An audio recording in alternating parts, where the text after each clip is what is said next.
doing outreach for Project Rebound. It's important to know that when you do outreach, you represent more than just yourself or some arbitrary word of the day. You represent a philosophy. Like, we pride ourselves in being living examples of what successful reintegration looks like in a college setting. In order to do that properly, the individual doing that outreach has to know that they have to master their own narrative, knowing what to say and who to say it to. That person also has to know that they have to be able to adjust to the different audiences. Because one day you may find yourself speaking to a group of young folks. The next day you might find yourself in a maximum security prison. All that takes timing and accuracy and disclosure. But the beauty of this expansion to all these other locations throughout California is each site gets to establish their own set of standards of how they do that, while also maintaining the philosophy.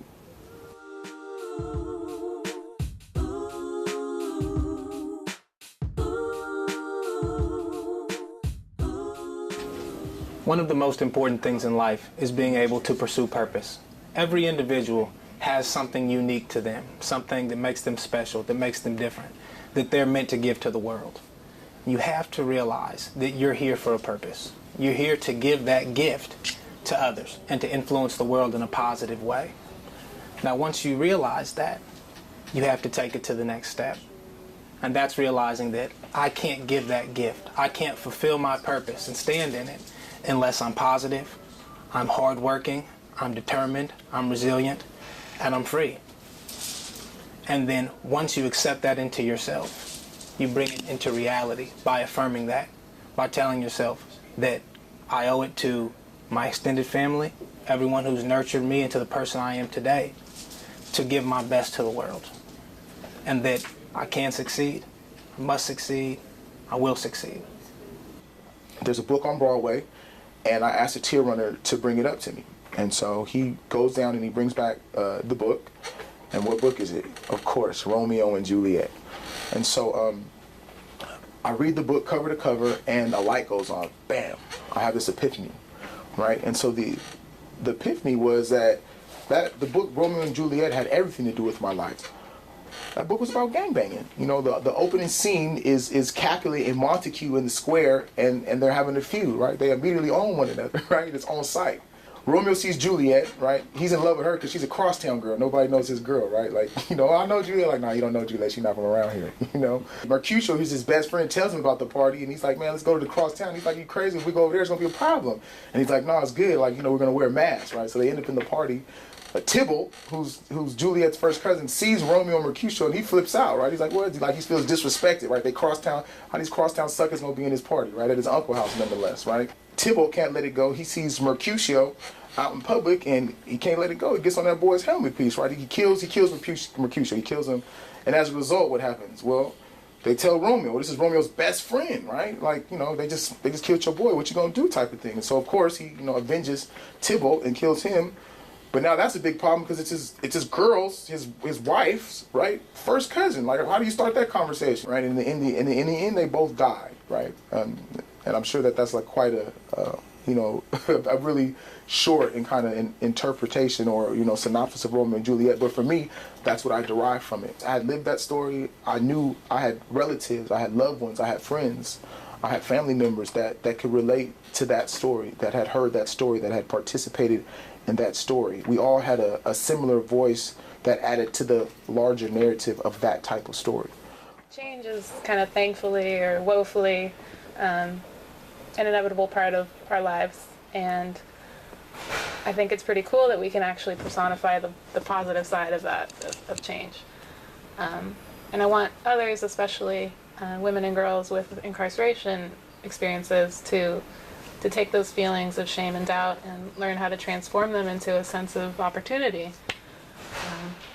Because we can all really find ourselves in different places, and all of our paths are different. And we can even stumble upon trouble when we aren't expecting it. Like, I definitely never expected to graduate with not one, but two ankle monitors strapped on my ankles underneath my gown. But I did it, and it was not just surviving that experience, but actually thriving through it, that makes me want to help others do the same. You must be able to adjust your narrative for the various audiences and places that you may be speaking at. Here are 3 examples of different places you may find yourself spreading the good news about Project Rebound at. Number 1, in custody county jail facilities. The discussions in this environment must be carefully crafted and inspiring.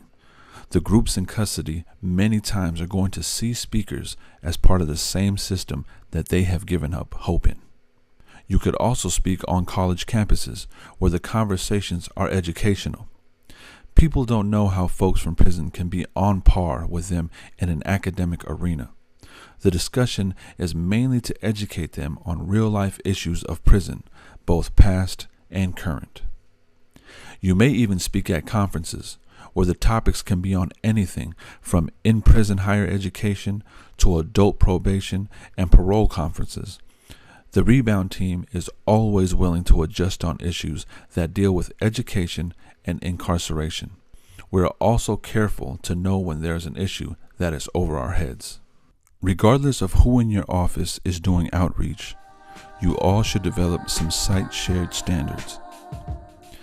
SF State uses philosophical methods to critically look at legal and criminal insolvency, such as The Allegory of the Cave by Plato, How to Catch a Monkey by Idris Shaw, and The Scorpion and the Frog by Aesop's Fables.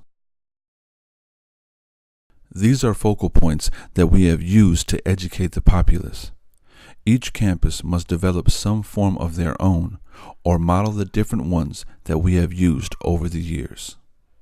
Whoever is doing outreach for your program should not be afraid of putting their stamp on their presentation.